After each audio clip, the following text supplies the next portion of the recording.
La France n'aime pas les riches. Ça, je le sais depuis très longtemps. Je le sais, je le constate, je le vois, je l'entends. Mais j'ai pris conscience de ça réellement en tournant les vidéos précédentes. Et plus je m'enfonce là-dedans, et plus je trouve des trucs assez délirants. Alors, il y a des gens dans le monde qui ont pris pour cible les riches. Les riches sont la cause de tous les problèmes du monde. Or, les riches sont juste la résultante des mécanismes qui leur ont permis de s'enrichir. Donc c'est les mécanismes qui leur permettent de s'enrichir qui font qu'ils s'enrichissent. Mais les riches, ce sont des personnes comme vous et moi. Ce sont des personnes qui chaque matin se lèvent pour gagner leur vie. Après, la proportion d'argent qu'ils gagnent, ça dépend de leurs décisions. Des choses qu'ils ont faites, des risques qu'ils ont pris, des choses qu'ils ont entrepris, des créations qui sont sorties de leur tête, de leur imaginaire. Voilà, ils ont imaginé un monde et ils l'ont rendu possible. Et le fruit de leur travail a fait qu'ils se sont enrichis. Et ça, je m'aperçois de plus en plus que des personnes ne le comprennent pas. Pour certaines personnes, la richesse, c'est quelque chose d'inné, c'est quelque chose qu'on leur a donné. Comme si le monde était venu comme ça au monde, avec des entreprises qui étaient déjà établies, des entreprises qui tournaient, une économie qui tournait, et que eux sont venus comme ça s'intégrer, s'implanter dans ce système pour en profiter. Sauf que si on regarde 100 ans, 200 ans, 300 ans en arrière, on était à l'époque des calèches, on était à l'époque des chevaux de trait, on était à l'époque où les gens survivaient par eux-mêmes. D'accord, il n'y avait pas de social, il n'y avait pas de tout ça. Si tu voulais survivre, eh bien tu allais du matin au soir dans tes champs, tu allais élever ton bétail, et puis tu allais trouver de quoi manger en allant chasser. Et ça, c'est la réalité, c'est ce qui se passait avant, mes amis. Et il y a des gens qui ont cru que le système actuel devait être fondé sur un truc tout nouveau, qui est le social. C'est-à-dire, on prend de l'argent aux plus riches pour faire vivre les plus pauvres. Alors, dans l'idée, c'est joli. Dans l'idée, c'est beau. Personnellement, si moi, je pouvais donner tout l'or du monde pour que tout le monde soit à égalité parfaite et que tout le monde soit heureux, tout le monde soit bien soigné, tout le monde s'épanouisse, etc., je le ferais. Mais on ne vit pas dans ce monde-là. Absolument pas. Les mécanismes et le système en général fait que on ne peut pas vivre dans ce système-là. Et si on essaye de créer un système qui est basé sur le partage, l'égalité, etc., et sur le fait de prendre aux plus riches pour donner aux plus pauvres, eh bien c'est tout le système qui s'écroule. C'est un système pyramidal qui fait que si le haut de la pyramide s'écroule, c'est tous les étages qui s'écroulent. Parce que les fondations de la pyramide sont hyper solides. Donc pour casser les fondations, c'est-à-dire casser la pauvreté, c'est extrêmement dur. Il faut énormément de richesse pour pouvoir casser un socle de pauvreté. Du coup, c'est plus dur de devenir riche que de faire devenir des riches pauvres. Le problème, c'est que si tu fais devenir des riches pauvres, en leur retirant tout ce qu'ils ont construit, qui leur ont permis d'atteindre cette richesse, c'est les pauvres qui vont en pâtir. C'est les pauvres qui vont en prendre plein la tronche. Pour quelle raison? Eh bien tout simplement parce que l'argent qui découle des riches est l'argent qui permet aux pauvres de vivre et de survivre. Et ça, j'ai l'impression qu'il y en a qui ne l'ont pas compris. Il y en a, dont une personne qu'on va découvrir dans cette vidéo, qui prône le fait qu'il faut absolument taxer et défoncer les riches et creuser encore plus les inégalités. Je ne suis pas en train de défendre les riches, l'évasion fiscale, etc. Si les riches jouaient vraiment carte sur table et jouaient correctement, c'est-à-dire qu'ils payaient une proportion d'impôts qui serait, on va dire, acceptable pour permettre à tout le monde de vivre correctement et de réduire un petit peu cet écart entre les riches et les pauvres, voilà, ça irait sûrement mieux. Le fait est que le système, comme je vous l'ai expliqué, est basé sur des mécanismes qui permettent à toutes les personnes qui voudraient s'enrichir et qui ont les moyens de s'enrichir, en utilisant les mécanismes de ce système, eh bien, de s'enrichir. Et malheureusement, comme la plupart des gens ne sont déjà, pour commencer, pas éduqués à utiliser ces systèmes, eh bien, ils se condamnent, ils sont condamnés et ils se condamnent parce que Ce que j'observe autour de moi, c'est que personne ne fait l'effort de se former, de s'éduquer, de s'informer, ne serait-ce que s'informer, de comprendre pourquoi les riches deviennent de plus en plus riches et les pauvres deviennent de plus en plus pauvres. Une fois qu'on a compris, en fait, on s'émancipe. On a compris le monde, le système. Mais non, les gens ne font pas l'effort de s'instruire et de s'éduquer. Et donc, ils se condamnent à devenir de plus en plus pauvres. Le système est fait ainsi. On ne peut pas le changer. Ou alors, on le change mais par la destruction et par le remplacement d'un autre système. On repart à zéro. Ce qui, on va dire, à l'échelle mondiale, n'est pas trop envisageable. Si on avait un monde globalisé avec un seul État, une seule direction, un seul objectif, sur des milliers d'années, en horizon long terme, pour moi, ça serait possible. C'est d'ailleurs l'idée de certains dirigeants, de certaines figures qui ont pour idée de faire un État de l'Union européenne, des pays de l'Union européenne. Donc en gros, ils veulent regrouper tous les pays de l'Union européenne sous la même bannière et faire un seul État. Comme ça, c'est plus simple à diriger. Mais c'est aussi plus simple de corrompre et puis d'exploiter les gens, d'accord ? Le truc, c'est que si on voulait rebooter un pays, ça pourrait se faire si on n'avait qu'un pays. Rebooter un pays dans un monde qui est mondialisé, avec de la concurrence et donc des échanges à l'international, une interaction en fait, un maillage entre tous les pays du monde, eh bien ce serait se tirer une balle dans le pied. Et ce qu'on est en train de faire, c'est littéralement de se tirer une balle dans le pied. On va regarder la vidéo et je vous explique pourquoi je tiens ces propos. Pourquoi je dis qu'on se tire une balle dans le pied.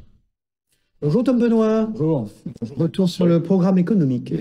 Absolument. Alors j'ai lu votre programme et j'ai écouté certains de vos meetings que vous voulez instaurer un SMIC européen qui se situerait autour de 1 600 € à peu près et également un revenu universel pour ainsi dire pour les étudiants aux alentours de 1 200 €.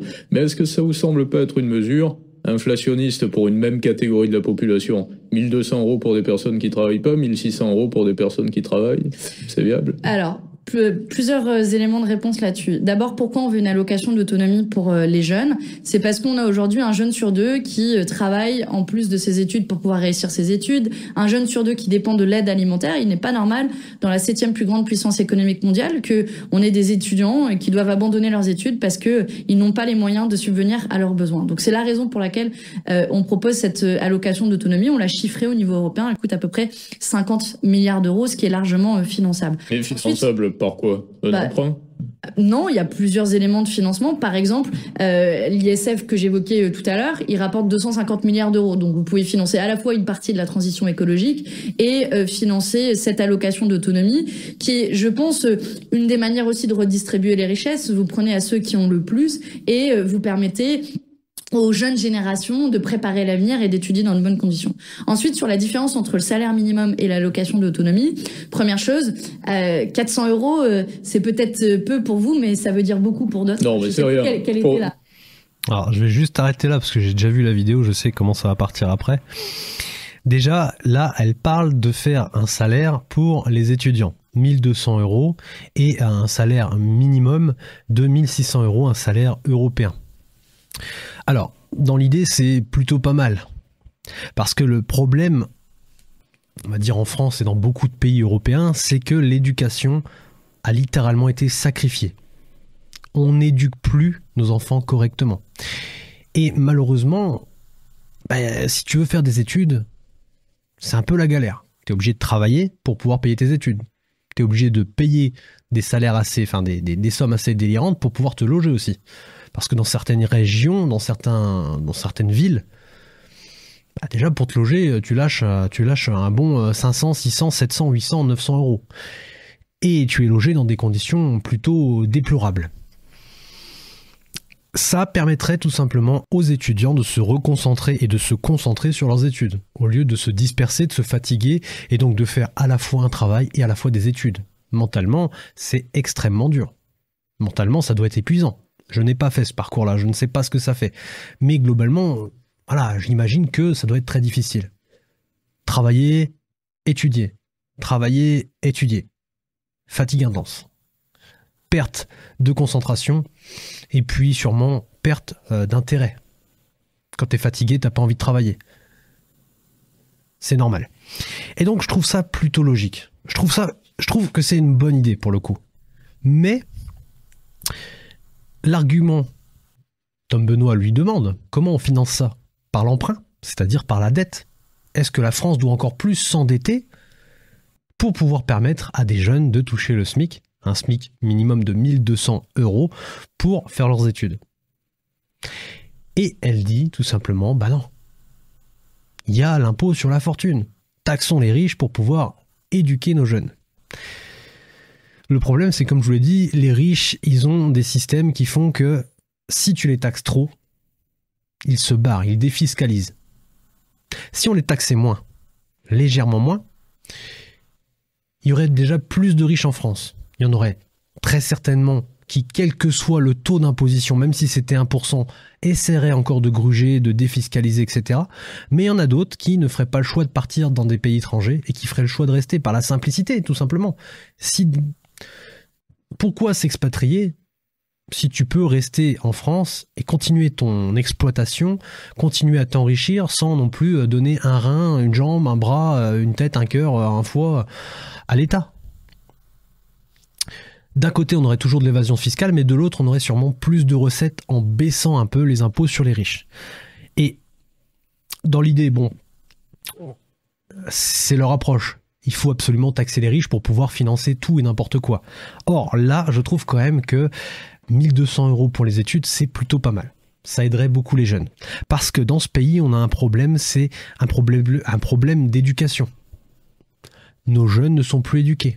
Les futures générations ne seront plus éduqués.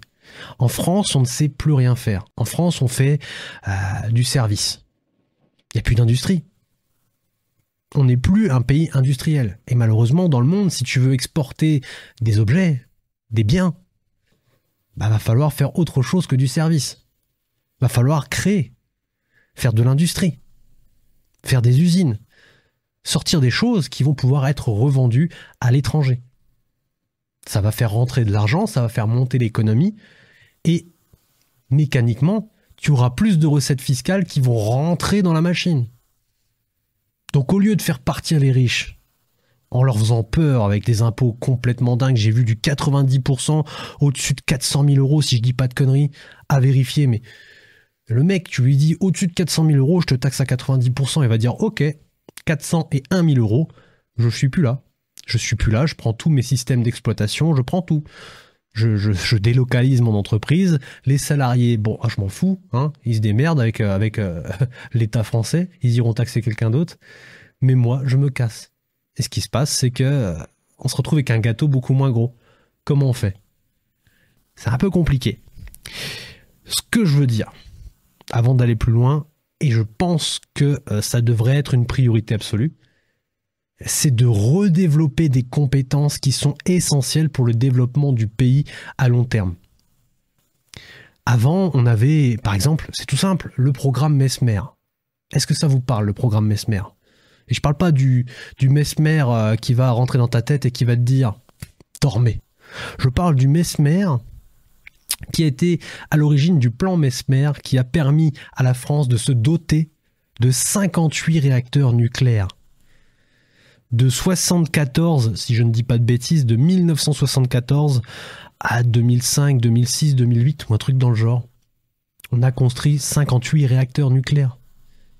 Sans compter Rhapsody, Phoenix, Super Phoenix et le projet Astrid qui aurait dû sortir et qui a été annulé pour des raisons économiques à la con.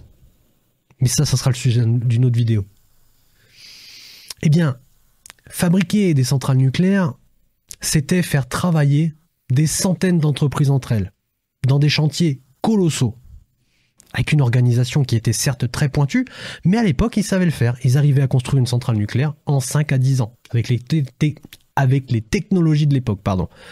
Aujourd'hui, on ne sait plus le faire. Il faut 10, 15 ans, peut-être 20, pour construire une centrale nucléaire. Fessenheim a été fermé. Ça a été remplacé par Flamanville. On a ouvert un EPR et pour ouvrir cet EPR, on a fermé la centrale et les 2 réacteurs nucléaires de la centrale de Fessenheim. Résultat, eh bien, on a eu, je crois, une dizaine d'années de retard sur la fabrication et la mise en route de l'EPR, du réacteur nucléaire de Flamanville. Flamanville, Fessenheim, je me mets un petit peu, c'est pas au même endroit géographiquement, c'est aux opposés, mais j'arrive quand même à mélanger les mots. Tout ça pour dire qu'on n'a plus de soudeurs en France, on n'a plus de sociétés qui sont capables de construire des méga structures comme ça. On n'a plus ces talents-là, on n'a plus d'ingénieurs, les ingénieurs sont partis. Pourquoi faire de l'ingénierie? Pourquoi aller dans une école d'ingénieurs, apprendre à faire, je ne sais pas moi, du nucléaire par exemple, sachant que la France avait pris une direction totalement opposée à partir de 2012 qui disait bon bah le nucléaire c'est fini, on arrête tout, on ferme boutique et puis on va faire de l'éolien. Bah les gens arrêtent de s'intéresser à l'ingénierie. Les gens arrêtent de s'intéresser à tout ça. Et on se retrouve avec une société qui ne sait plus fabriquer. Et j'ai vu, je crois que c'était Aldostérone qui disait d'ici 2 ou 3 générations, on se retrouvera avec une génération de Français qui ne seront même plus capables de poser une échelle contre un mur. Vous avez l'image ou pas? Poser une échelle contre un mur. C'est simple comme bonjour. N'importe qui actuellement sait le faire, normalement. Mais vous voyez un peu la réflexion? Ça veut dire, tout simplement, que bientôt on ne saura plus rien faire. Et on sera obligé de faire appel à des étrangers, donc à des entreprises voisines, des entreprises qui viendront de partout, payer des gens pour pouvoir faire les choses à notre place. Alors qu'avant, on était payé pour faire les choses. Vous voyez un peu le délire. Et ça devrait être une priorité absolue. Remettre en selle des talents. Investir dans nos futures générations. Au lieu de les endetter comme on a fait avec 3200 milliards de dettes, on aurait dû les endetter avec du savoir, des connaissances, des compétences, de la richesse. Je ne sais pas si vous comprenez. Je ne sais pas si vous comprenez pourquoi je trouve quand même que des fois, même s'il y en a qui disent bon on va taxer les riches et on va faire crever tous les riches parce que ce sont des méchants, des pirates, hein, comme Usul dit, des pirates, eh bien je trouve quand même qu'il faut mettre en avant l'éducation. Et on devrait en faire une priorité absolue, quitte à s'endetter. Parce que si on ne s'endette pas pour le savoir de nos futures générations, ben, il n'y aura plus de génération, il n'y aura plus de France. Il n'y aura plus rien. Il n'y aura plus rien à défendre, il n'y aura plus rien à vendre. On ne saura plus rien faire. À part du service. C'est quoi le service? C'est quoi le service? C'est vendre des trucs dans des commerces? Mettre des trucs en rayon? Leur proposer des biens de consommation? Appeler, démarcher? Faire du service internet? Du dépannage? Non. Il faut absolument redevenir compétitif au niveau de la scène internationale. Il faut pouvoir reprendre le contrôle sur des marchés qu'on a perdus. Et pour ça, ça coûtera un pognon de dingue. Et malheureusement, on est déjà pris à la gorge. Alors comment on va faire, je ne sais pas. Je ne sais pas du tout. Mais une chose est sûre, il ne faut absolument pas tuer les entreprises. Non, mais entre une personne qui travaille tous les jours... Pardon, 400 € Non, mais entre une personne qui travaille tous les jours, monsieur, madame, qui se lève le matin et qui rentre le soir, et une qui travaille pas et qui reste chez elle, 400 € de différence, c'est pas beaucoup. Alors, je sais pas quel est votre salaire, mais allez dire à tous ceux qui touchent le SMIC 400 €. Non, mais je connais pas le vôtre, ni celui de Jean-Luc Mélenchon. 400, plus, moi je peux vous le dire, Ça m'intéresse pas, je vous le demande pas. Mais manifestement, vous n'avez jamais été au SMIC de votre vie, parce que 400 vous vous € trompez. pour des gens... J'adore Tom Benoît, il a une répartie, et alors, un calme absolu dans toutes les conversations que j'ai vues de lui. Il a une répartie, qui est juste dingue. Parce qu'il sait de quoi il parle. Il sait et il connaît son sujet. Donc, quand quelqu'un se trouve en face de lui et dit de la merde, bien il sait le remettre à sa place. Et là, quand on voit la réaction de cette dame, il dit, pardon, 400 €. Pardon, 400 €. Pardon, vous avez bien dit 400 €. Vous savez ce que c'est 400 €? Non mais tais-toi, 400 € t'as dit, hein? Laisse-le parler déjà, laisse-le te poser sa question.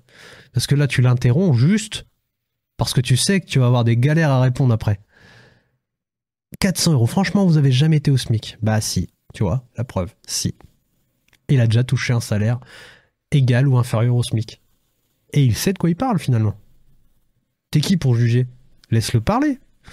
C'est un truc de dingue. Ça, c'est de la réaction de... Ça essaie de détourner un peu le sujet. C'est genre, t'as dit quoi? On va voir ce qu'elle a à dire. Qui galèrent pour des gens qui galèrent. 400 € pour des gens qui, dès le 20 du mois, sont dans le rouge, qui ne savent pas comment ils vont payer. Non, je peux pas vous permettre de dire ça. Je vais vous dire une chose. Non, vous savez, il y a une France d'entrepreneurs. J'ai jamais été au SMIC, mais j'ai jamais été salarié. J'ai toujours été entrepreneur. Et je crois qu'il y a une partie des entrepreneurs de France aujourd'hui qui sont étouffés par les prélèvements obligatoires. J'ai compris. Non, mais c'est une autre question. On vient. Non, mais la question n'est pas posée. Justement, s'il reste 2 minutes. J'ai compris que vous voulez taxer les riches, un impôt sur la fortune. Mais pourquoi ne pas essayer de favoriser les petits entrepreneurs peut-être? Eh bien, je favorise les petites entreprises. Vous savez comment? J'ai rien vu dans le programme. Ah bah, vous l'avez mal lu, mais ça tombe bien, je suis là pour le répéter. Ouais. Les petites entreprises payent 10 points d'impôt de plus que les grandes entreprises multinationales. C'est parce que le bar au coin de la rue, c'est parce que la librairie au coin de la rue n'ont pas de filiales dans les paradis fiscaux, alors que Starbucks et Amazon en ont. Eh bien, cette injustice fiscale, c'est le cœur de mon métier, c'est ce sur quoi je travaillais avant d'être élu. Donc là, ce qu'il lui dit clairement, c'est j'ai compris de quoi vous parlez. J'ai compris que vous parliez des super profits, des entreprises qui se gavent littéralement parce qu'ils ont le monopole. Donc comme ils ont le monopole, tout le monde veut leur service, tout le monde veut leur bien, et bien forcément tout le monde leur donne leur argent. Donc forcément, ils se gavent, ils font des super profits. Et le but, eh bien, de Madame Manon Aubry et puis de son parti, eh bien, c'est de super taxer ces super profits. Donc, trouver des moyens légaux de les forcer à payer.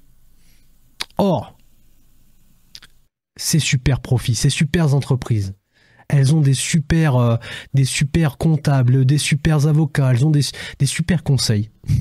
Elles ont des gens qui travaillent littéralement toute l'année pour trouver des solutions, des astuces, des manières de défiscaliser à mort. Et donc, quelle que soit la loi que tu passes, quelle que soit la contrainte que tu leur imposes, eh bien, ils trouveront un moyen de te contourner. Et s'ils ne trouvent pas, bah, ils partent.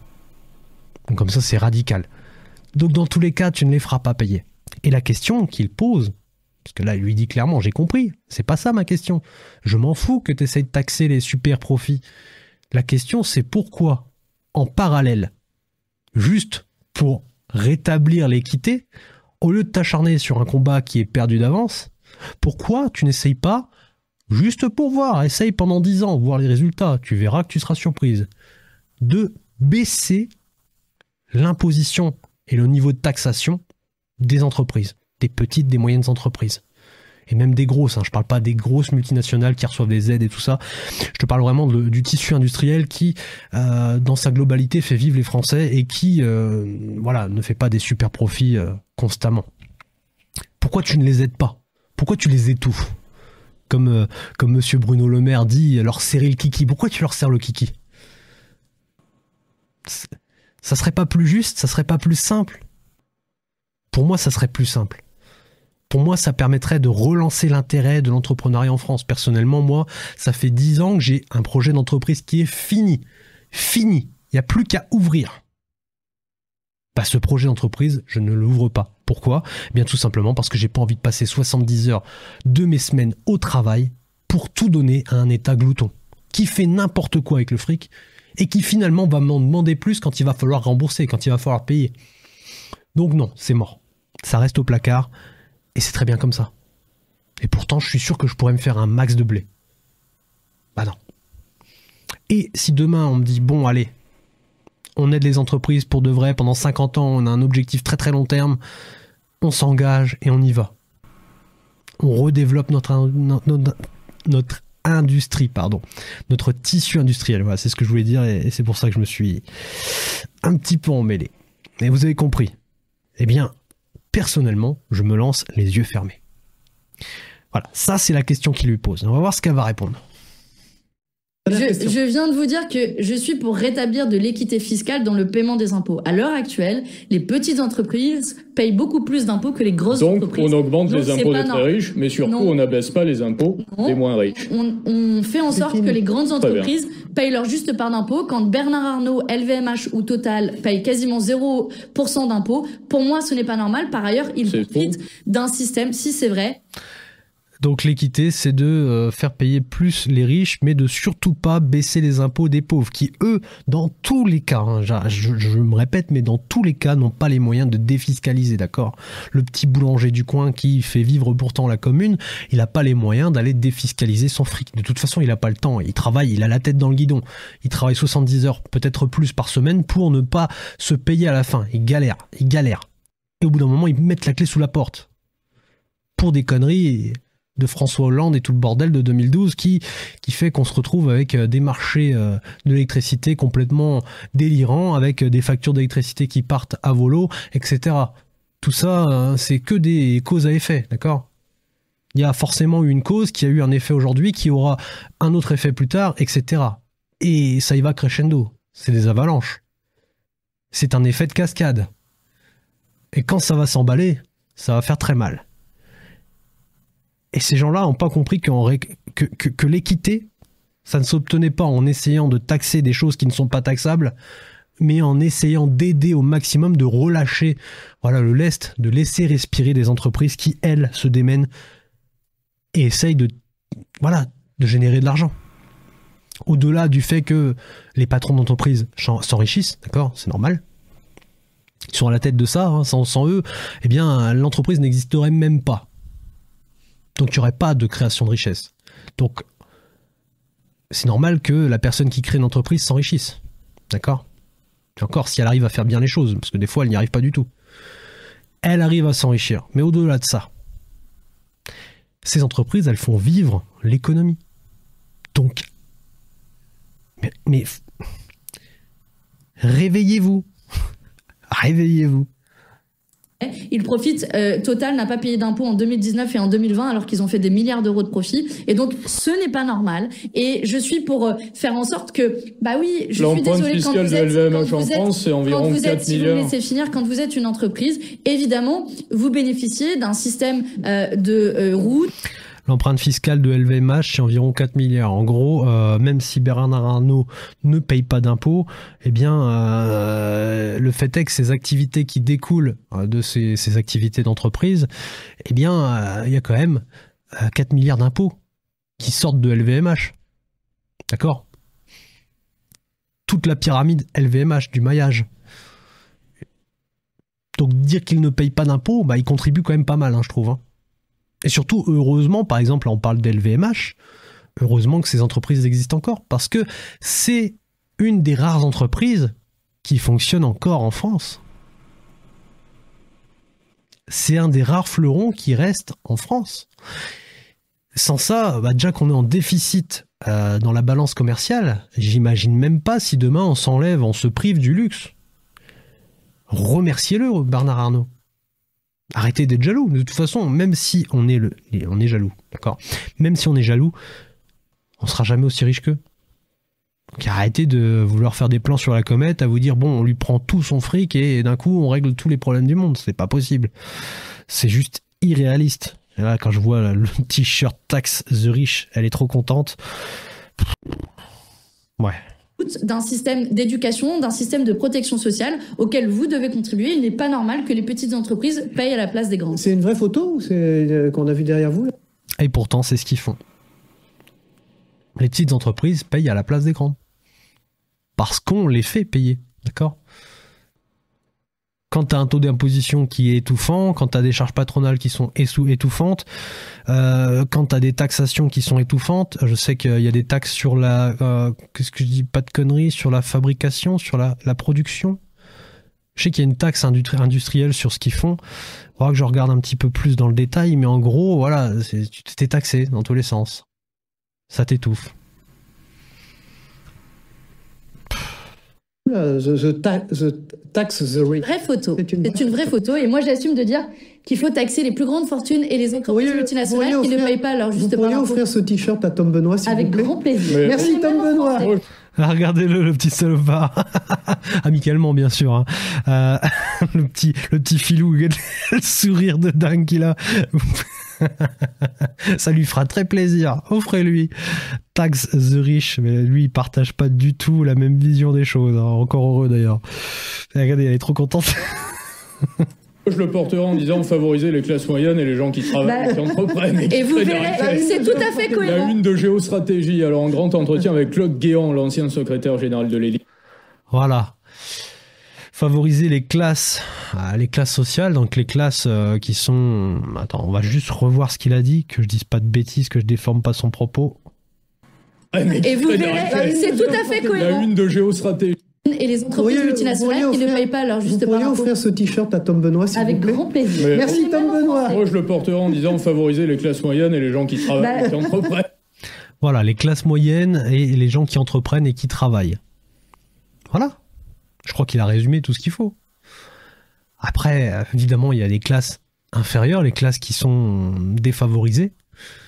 Mais si tu aides les classes qui sont au-dessus à créer de la richesse et à développer des entreprises, normalement, le tissu industriel, le tissu économique de la France devrait être assez développé pour permettre aux classes qui sont défavorisées de trouver du travail, d'être valorisées et de gagner leur vie décemment. Et à un moment donné, tu peux pas juste tirer sur le haut de la pyramide en espérant que ça fera monter tout le reste. Tu vas juste faire tomber le haut de la pyramide qui va s'écrouler sur les étages inférieurs, qui vont tout simplement s'écrouler sur les étages encore inférieurs, et puis au bout d'un moment, ça fera juste un plateau géant de débris et de morts, hein, littéralement. Voilà, je pense que cette vidéo, elle était courte, 4 minutes 58, donc c'était un extrait d'une émission. Et franchement, bah, y a quand même pas mal de choses à dire hein, quand on y pense. Moi j'aime bien ce genre de format où t'as une petite émulsion intellectuelle, tu essaies de comprendre un peu ce qui se passe et pourquoi il y a des gens qui détestent absolument les riches et pourquoi ils prennent des décisions comme ça complètement cons. Je veux dire,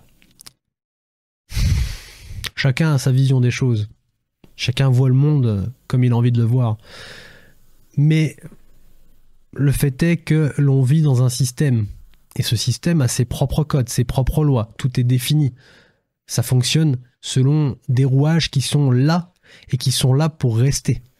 Et si tu essaies d'enlever un rouage pour le remplacer par une éponge, eh bien le gros rouage qui est à côté, donc comprenez bien les pays voisins, qui eux n'ont aucun intérêt à faire vivre la France, eux, ce qu'ils ont intérêt, c'est à exploiter le rouage de la France pour faire grossir leurs intérêts et faire fonctionner leur machine.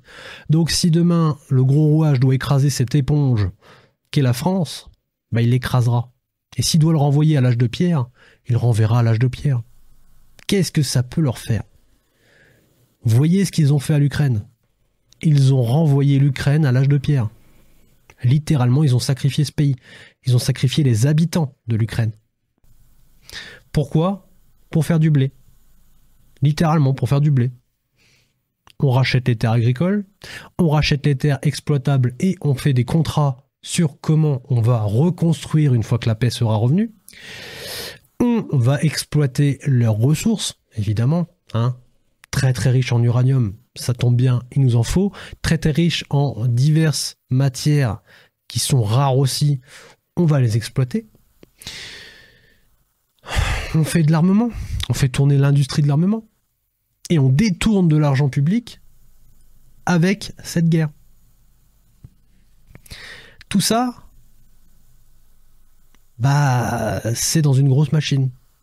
Imaginez vraiment une grosse horloge avec plein de rouages et la France en est un. Si demain la France devient un rouage friable ou un petit peu mou du slip, eh bien les autres l'écraseront, prendront sa place. Puis bah, on fera peut-être comme en Ukraine, on sera sacrifié sur l'autel du sacrifice ultime pour faire plaisir à d'autres pays. Peut-être que bientôt l'Ukraine ce sera nous. Pourquoi pas après tout? On a des dirigeants qui, force est de constater qu'ils ont des petits problèmes dans leur tête, peut-être pas que dans la tête d'ailleurs. Eh bien ces gens-là font tout pour essayer de nous domestiquer, nous apprivoiser. Et puis, de fil en aiguille, ben, ils essaient de nous envoyer à la guerre. Parce que la guerre, c'est bien. La guerre, ça fait du fric. La guerre, c'est le pouvoir. Voyez un petit peu? Nous, on n'a pas ce genre de réflexion. Nous, on travaille. Notre réflexion à nous, c'est la guerre du jour à venir. C'est la guerre de la survie.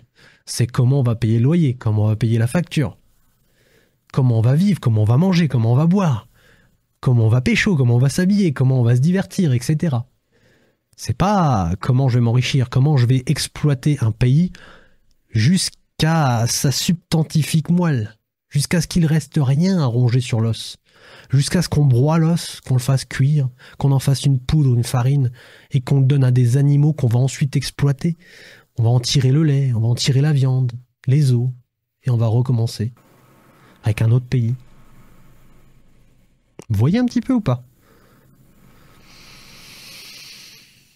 Voilà.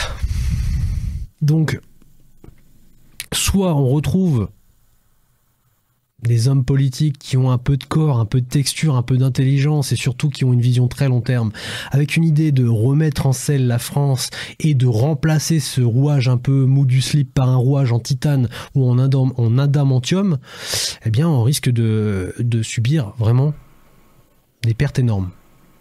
Et que ça soit en termes économiques ou humaines. Parce qu'une guerre, vous avez vu, c'est sale, hein. Et rien ne nous protège, il n'y a pas un totem d'immunité qui nous protège d'une guerre future. Rien ne protège la France, comme rien ne protège les autres pays du monde. Ça part un peu à l'extrême, surtout pour une vidéo qui parlait à la base, eh bien tout simplement de l'imposition entre les riches et les pauvres. Mais finalement, j'ai envie de dire tout est lié. Comme je vous ai dit, c'est une relation de cause à effet. C'est un effet de cascade. C'est la première cascade. Avant, c'est un fleuve tranquille. Puis le courant s'accélère et boum, un premier soubresaut, un deuxième, un troisième, un quatrième, un dixième, un centième, un millième. Et à la fin, on se retrouve avec un courant si rapide et si destructeur que quand on arrive en bas, il reste plus rien, même plus une planche. La petite barque que tu as empruntée tout en haut, c'est des miettes en bas. Je vous laisse réagir sur ces propos. Je vous laisse me dire ce que vous en pensez. Et puis, je vais me remettre au travail. Et puis, je vais sûrement tomber sur d'autres vidéos un peu dingues. Merci d'avoir regardé cette vidéo. N'hésitez pas à commenter, à liker, à partager. Et surtout, abonnez-vous à cette chaîne. Ça vous rendra service.